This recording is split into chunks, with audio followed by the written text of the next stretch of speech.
It's the curse of the winter garden, but rather than despair, it's actually a great time to roll up the sleeves and get stuck into it. Garden expert Sue McDougall to the rescue.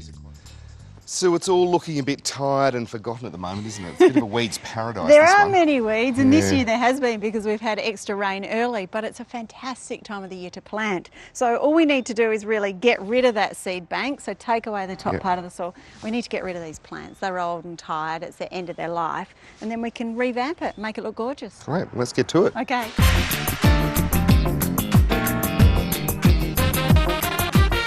We've got a budget of $200 and we'll only have an hour to get the job done. What are you thinking for Well, the space? I'm thinking we've only got a small space, so we need things that are going to look gorgeous. And winter is a time when we need a garden to look particularly fantastic. So I'm thinking correas. They're native fuchsias, and so they'll flower beautifully through the winter. They're bird attracting, and you'll just love them.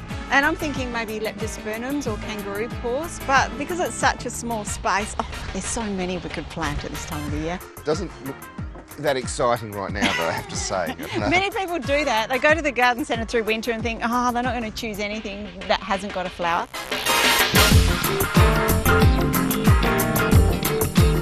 Kangaroo paws are amazing, and I think you need some of these for the front of the garden bed. Now you see these around, planted on road verges everywhere, and for good reason, I think, because they're so easy to look after. So anyone, even if you're not a gardener, can grow a kangaroo paw.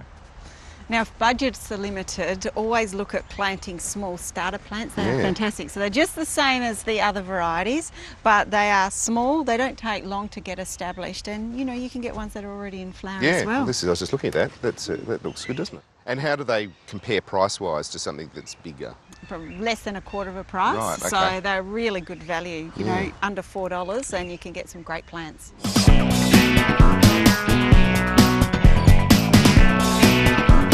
Okay, Sue, what's the first course of action? I think we need to get rid of this. Okay. Yep, that's at the end, and I'm going to tackle these dieties and these weeds. I'm going to trade this for a change, because I don't think this is going to do the job.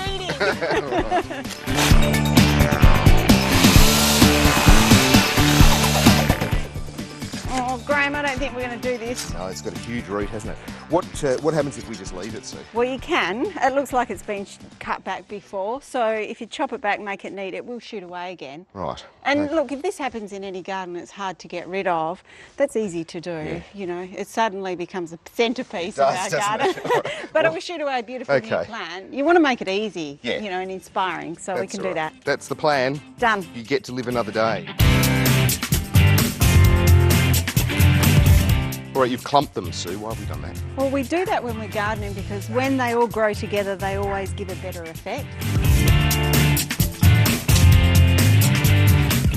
An hour after we started, the garden has gone from this to this, and given a month or two, it'll be in full bloom. Sue, that looks fantastic, and for under $200. Yeah, it's great value, isn't it? And the difference it makes is amazing, and it doesn't take very long at all. And if you use smaller plants, the budget would even be better. Yeah, and this is just going to look fantastic come summer, but it'll grow right through winter. And it will also flower very soon too, so you get the best of both worlds. You do.